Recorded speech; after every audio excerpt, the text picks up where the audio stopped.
Hallo und herzlich willkommen zu einem neuen Video von Wohnmobil privat mit Vermietung. Mein Name ist David und heute soll es mal um die Sicherheit gehen, und zwar wie ihr diese erhöhen könnt, wenn ihr überlegt zu vermieten oder wenn ihr schon vermietet eure Wohnmobile. Wie könnt ihr da besser und sicherer damit umgehen, sodass das Risiko kleiner wird für Schäden oder was auch immer.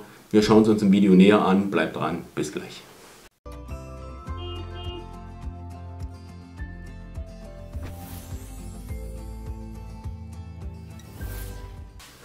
Ja, schön, dass du dabei bist. Jetzt schauen wir uns erstmal die Themen an, die ich mir so aufgeschrieben habe. Ich habe mir da ein paar Sachen notiert, die ich größtenteils selber umsetze. Ein paar Sachen sind dabei, wo ich selbst für mich sage, das müsste ich noch umsetzen, um die Sicherheit noch zu erhöhen.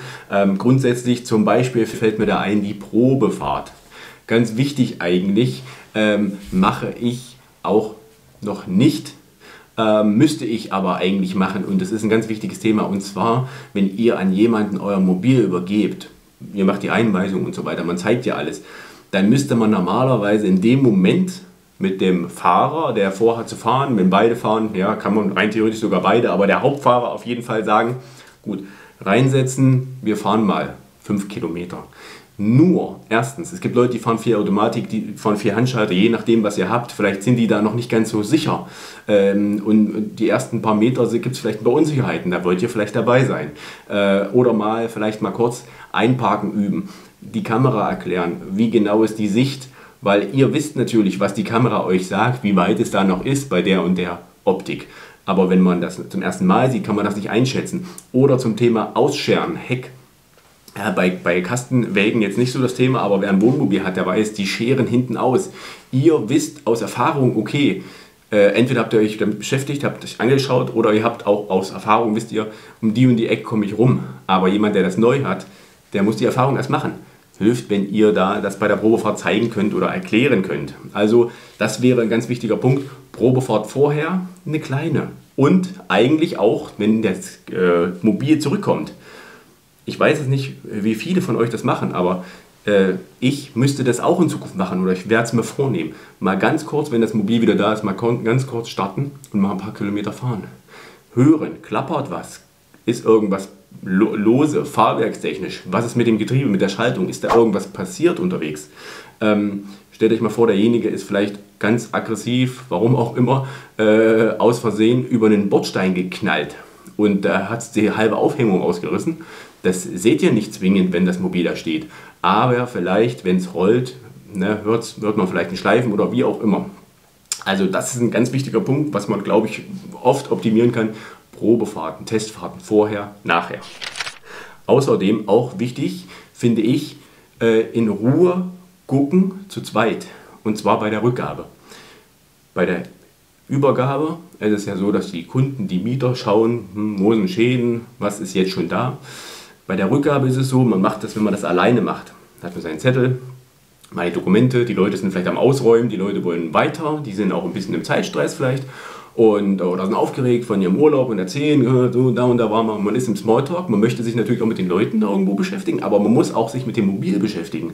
Denn das ist der Punkt, wo ihr potenzielle Schäden sehen könnt und auch für die Kalkulation, für die Abrechnung, für die Versicherung feststellen könnt. Wenn alles im Nachhinein passiert, ist es erledigt. Das Übergabeprotokoll ist unterschrieben. Kein Schaden, unterschrieben, erledigt. Da könnt ihr nicht im Nachhinein sagen, ja, hier, ich habe da noch was entdeckt. Ja, das macht vielleicht der ein oder andere mit, aber wenn die eine Kaution haben, eine Beteiligung von 1.500 €, dann werden die sich das überlegen, ob die sagen, ach ja, stimmt, ja, das kann von uns sein. Weiß ich nicht, aber 8.500 € bezahle ich.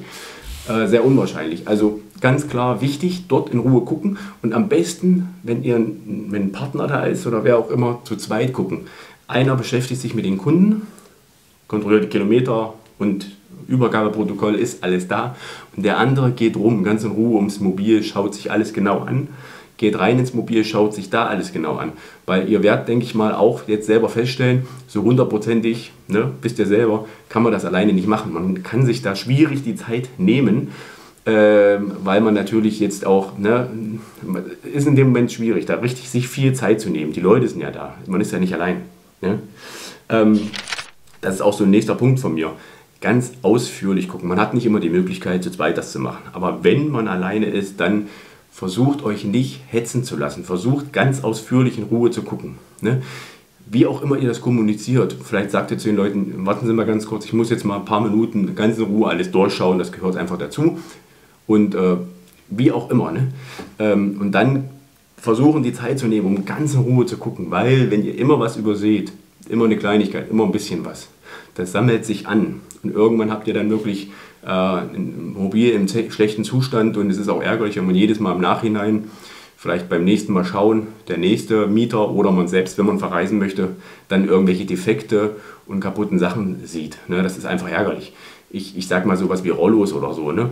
Die sind ja jetzt nicht so massiv gebaut in einem Wohnmobil. Und ich habe es selbst schon erlebt, dass man dann selbst verreisen möchte und dann hängt was runter, es ist was ab oder es ist los und hat sich was verhakt oder was. Und das ist dann einfach ärgerlich, wenn man dann immer denkt, okay, alles klar, das hat der Mieter gemacht, vielleicht nicht mitbekommen, vielleicht aber doch und ich bleibe drauf sitzen. Ne? Dann Ausweis, Führerschein, kopieren oder im Notfall auch abfotografieren. Ihr tragt das ja ins Übergabeprotokoll alles ein, die Daten. Meine Empfehlung ist auf jeden Fall noch das Kopieren oder im Notfall abfotografieren. Denn wenn man sich mal vermacht, verschreibt oder was, es ist immer besser, die Dokumente als Optik noch da zu haben. Ne? Auch wenn die Fotos da drauf sind und so, das da zu haben. Ein zusätzlicher Tipp ist vielleicht, mehr muss man in der Praxis probieren, ein bisschen heftig, aber das kann erhöhte Sicherheit geben in Sachen, ich sag mal, Diebstahl oder Betrug. Ne? Ich sage jetzt mal, es gibt ja auch so Maschen, wo unterschlagen wird, das heißt, wo gemietete, habe ich auch ein Video zu gemacht, wo gemietete Mobile weiterverkauft werden. Ja? Und da ist es ein wichtiges Thema zu gucken oder dem potenziellen Betrüger es schwerer zu machen. Denn klar, wenn die irgendwo ein Mobil mieten wollen, dann fälschen die natürlich Papiere, aber die fälschen ja nicht unbedingt alles. Die fälschen das, was standardmäßig vorgezeigt werden muss, nämlich Ausweis, Führerschein. Und wenn ihr dann vielleicht auch sagt, ja, zeigen Sie mir trotzdem noch mal die Krankenkassenkarte oder irgendeine EC-Karte oder eine Kreditkarte, was eben so für Dokumente normalerweise so dabei sind, wo ein Name draufsteht und alles, ne? Und vielleicht auch Adresse oder so. Und da kann man doch mal ein bisschen zusätzliche Sicherheit auch für sich selbst bekommen, wenn man sagt, zeigen Sie mir noch mal das. Haben Sie noch das? Was haben Sie noch für Karten da? Ich muss noch mal abgleichen, weil da ist jetzt so ein Betrüger nicht zwingend darauf vorbereitet, dass der dann noch alle möglichen Dokumente, die er normalerweise so dabei hat, gefälscht hat. Ne? Auch fürs Gefühl. Ich habe auch ein extra Video gemacht zu einem GPS-Tracker. Ich habe für mich festgestellt, ein GPS-Tracker ist für das Thema Unterschlagung und Diebstahl eine riesengroße Hilfe und eine riesengroße Sicherheit. Dieser GPS-Tracker, der zeigt euch nämlich an auf dem Handy, wo ist euer Fahrzeug, wann ist es wie wo gewesen, speichert er und er zeigt euch auch an, wenn es bewegt wird. Ja?